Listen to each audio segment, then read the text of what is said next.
Welcome back, ladies and gentlemen, to another episode of College Ball with J-Dog. We got a few things to talk about. We got Joey Aguilar. His eligibility up in the air. We're going to talk about that. Trinidad Chambliss. His eligibility got approved. He will return for Ole Miss next year. We're going to talk about that. Tennessee hires a new secondary coach. Alabama, are they scared of Ohio State? I think they are.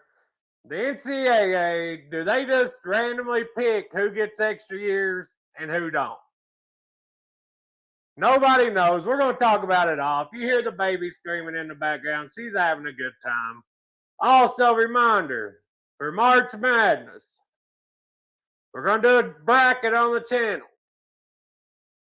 If you're subscribed to the channel and you win the bracket, I'll cash app you $50. So make sure you're subscribing, get in that comment section, like the videos. Let's get into it. Let's talk about Joey Aguilar, Trinidad Chambliss. Joey had a court date. I think it was the 11th.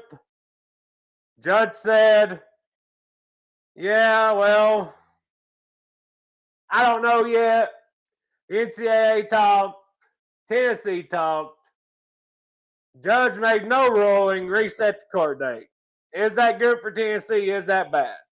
Ole Miss quarterback Trinidad Chambliss has been granted an injunction for an extra year from a judge in Mississippi. So here's what's going on. Both Joey Aguilar, Trinidad Chambliss, both got denied from the NCAA. And they said, well, we're just going to go over your head then. We're going to go get a judge in our state that pulls for our school to give us eligibility. Trinidad Chambliss, his court date didn't even get put off like Aguilar's did. Judge said, oh, he had laryngitis or something one year. Give him another year. So Trinidad Chambliss back at Ole Miss next year. That takes them from, that's probably another 2 to 3 wins in their win-loss column next year, just to be honest about it. Joey Aguilar had his court date. Judge said, hold on. Need to think about it. We're going to reset the court date. Now, is that bad? Is that good? From the people I've heard talk, it's a good thing. Because the judge can keep on putting the court date off and not even have to make a ruling before Tennessee's football season ends next year. If you've ever had court dates, all that, you know they can stretch for years if the judge makes them. I mean, there's murder cases and all this stuff that they literally will stretch for 2-3 years down the road, if not more. So is this judge just trying to keep putting it off until after Tennessee's season? Or when next time they come in, they talk about it, is he going to make a decision and say Aguilar's eligible to play? I think either way, Aguilar will play. And my argument is, I wish it was 5 years and done. If you've watched this channel, you followed the channel, I'm all for the 5 years and you're done. But when your national championship team last year had multiple 6-7 year guys on it, you got other teams that have guys that have played 8-9 years. How does the NCAA pick and choose who gets extra years? They say technically this is Joey's 8th year. Well, his first year in JUCO or community college, wherever he went, he didn't play. Second year was COVID year. So technically this is just his 6th year being able to play. Well, Chambliss got approved for it. Miami has a guy that's on his 8th year of eligibility. He's got approved by the NCAA. Miami had a tight end that played 9 years, and I know they have injuries, stuff like that, but is it really any different? You're getting up to 8-9 years in college football. I don't care if you had injuries, whatever. Your time should be done. So either the NCAA gives everybody 5 years, maybe 6, regardless of injuries or whatever, or it's the Wild West like it is now. You can't pick and choose who gets 7, 8, 9 years. Just like Montana. Montana has a guy. Just got approved to play a 9th year of college football. So this dude's 27, 28 years old, maybe even older. It's Montana linebacker Solomon. Not going to try to say that. Has been granted a 9th year of eligibility by the NCAA. And I'm sure he's had injuries, whatever. But at the end of the day, what's the difference between a guy getting injured and a guy that didn't play any football at all for 2 years in Joey Aguilar looking for another year? There's not. Either way, neither one of them played that year. So why does the NCAA say, oh yeah, Montana's linebacker, you get 9th year. Miami linebacker, you get 8th year. Miami tight end 2 years ago, you get a 9th year. Either everybody gets 5 years, and that's it, regardless of injuries, whatever, or you're going to have this crap keep going on. And like I said, I'm an advocate for 5 years, period. But when other teams have 8-year guys, 9-year guys, 7-year guys, why would you want to do it any different when you're having to face those teams that's got 27-year-old, 28-year-olds? Why would you not want to get your guy that if he wants it? It's a double-edged sword. I hate the way college football is right now. I hate that we've got 26, 27-year-olds playing college football. But on the other hand, if other teams are going to have them put you at a competitive disadvantage, why would you not do what you got to do to get your guy approved? It's just the world we live in right now. Like I said, I dislike it. I truly do. I hate that Alabama basketball just had a guy that's been in the G League and on an NBA contract on their team for 4 or 5 games.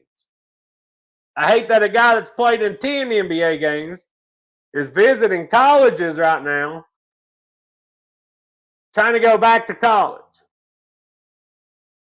Carson Beck, Miami. He was on his 7th year last year.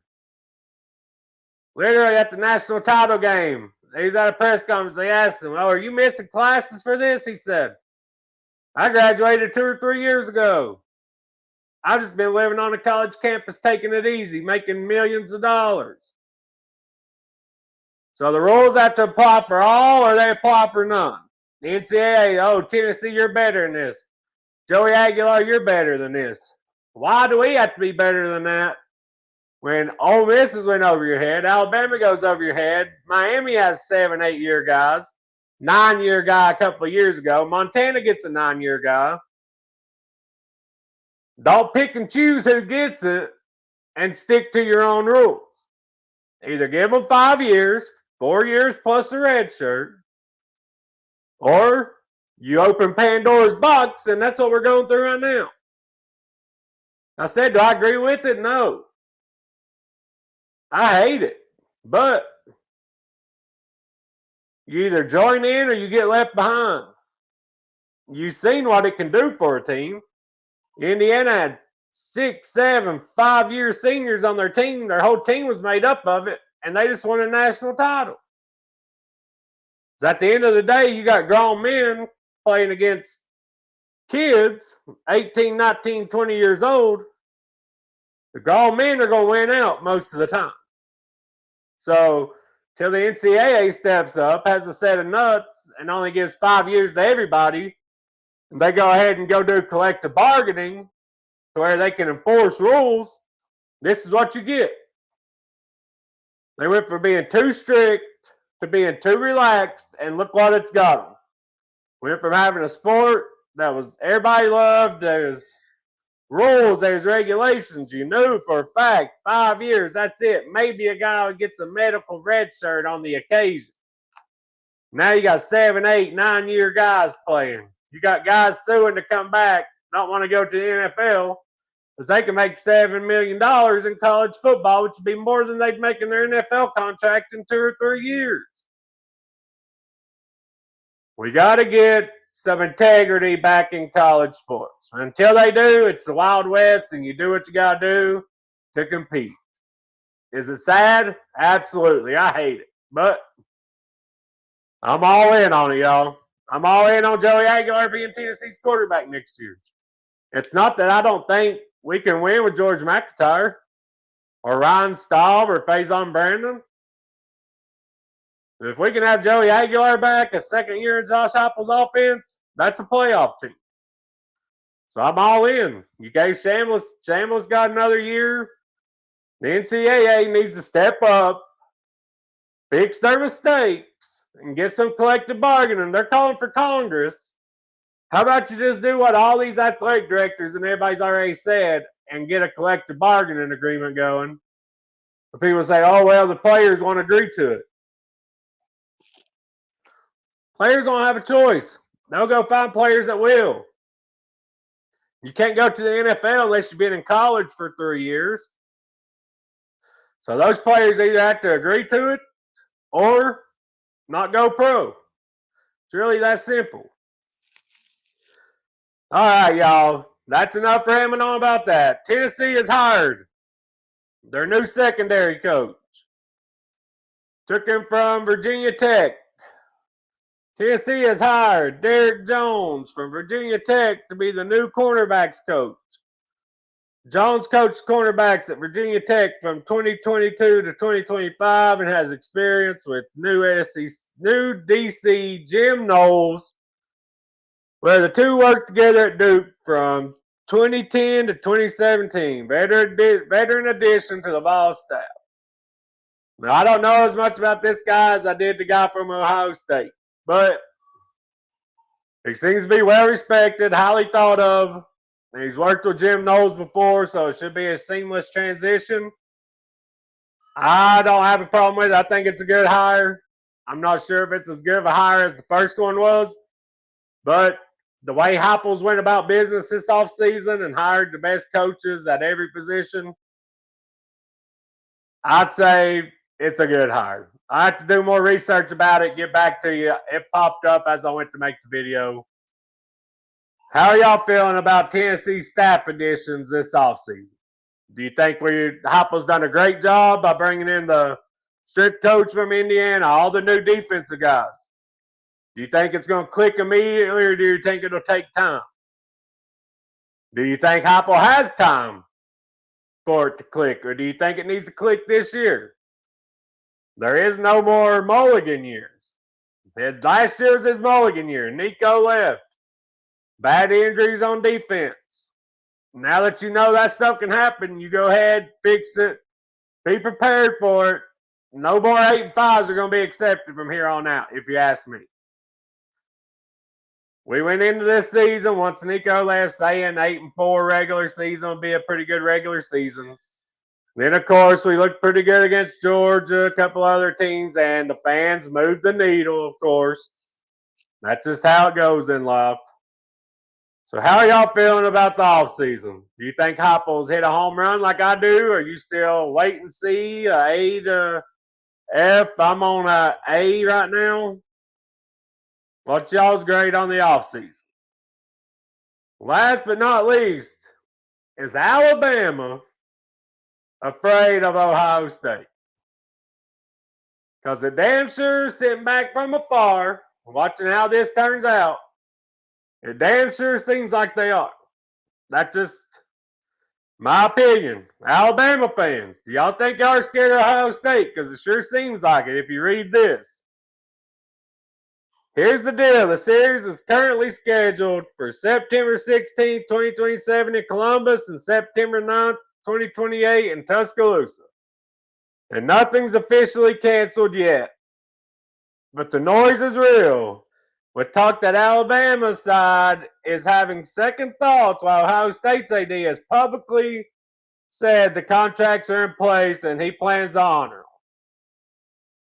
And yeah, I get why Alabama might even consider it. The SEC is moving to a 9-game league schedule in 2026. And the playoff selection mass still feels like a moving target. The committee says it weighs strength of schedule head to head and stuff like that. They've even tweaked the strength of schedule tools, but fans have watched enough controversy to know what they say and what they do don't always match. College football's best product is elite teams playing elite teams. If sport trains programs to duck these games, everybody loses. So who are you blaming more if this game gets axed? Alabama protecting its path or committee making incentives muddy? What happened to the days? How fast Alabama has come back to reality since Nick Saban left? You think if Nick Saban was still the coach at Alabama, that this would even be a discussion? They'd even be discussing canceling an out-of-conference game against Ohio State if Nick Saban was still a coach? Regardless of the 9 SEC games, Nick Saban would have told his athletic director, don't you dare cancel that game against Ohio State. But now they come back to reality a little bit. Lost 3 games, both regular seasons since Nick's left. They're starting to run away from some competition, y'all. You can call it what you want to, but it looks like to me Alabama's scared to play Ohio State. That's what it looks like to me. And 3 years ago, you would have not been able to say that. If Nick Saban was there, Alabama would not be trying to duck Ohio State, regardless of a 9-game conference schedule. Regardless of what the committee does, Alabama would not be scared to play Ohio State. Now, they're trying to blame, non-conference games. We don't want to play this game. If we lose, it'll knock us out of the playoffs, kind of like Texas with Ohio State last year. If we didn't play Ohio State, we would have made the playoffs. No.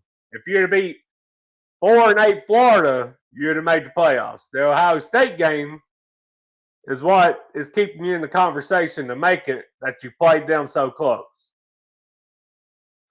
Do I agree that the committee has not shown that they really care about strength of schedule? Yes. Even though going into this year, they said strength of schedule is going to be a big deal. We've upgraded our metrics, blah, blah, blah. And all these teams that was ranked in the 50s and 60s was ahead of all these other teams that was ranked in the top 15 in strength of schedule. So I agree with that. The committee says one thing and shows you another. But who would have thought 3 years ago that Alabama would be scared to play Ohio State because they thought they'd be left out of the playoff? That's just the complete change of mentality from Nick Saban to Kalen DeBoer.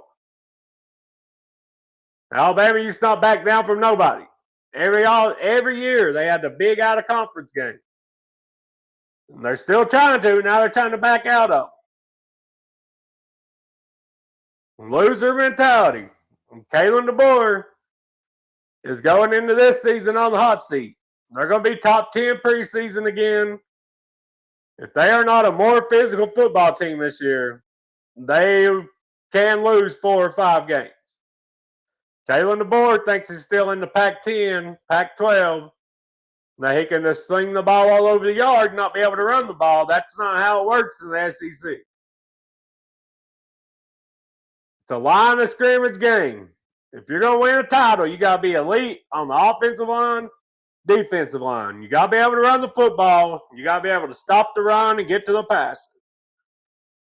Schemes have changed. The way they play's changed, but football's still one of the same spots it was won in 50, 60 years ago. In both years under Kalen DeBoer, Alabama has not been able to run the ball. And they've not really generated much of a pass rush or been able to stop the run that great on defense. So until he has a tougher team, they're going to continue to struggle and lose 3-4 games a year.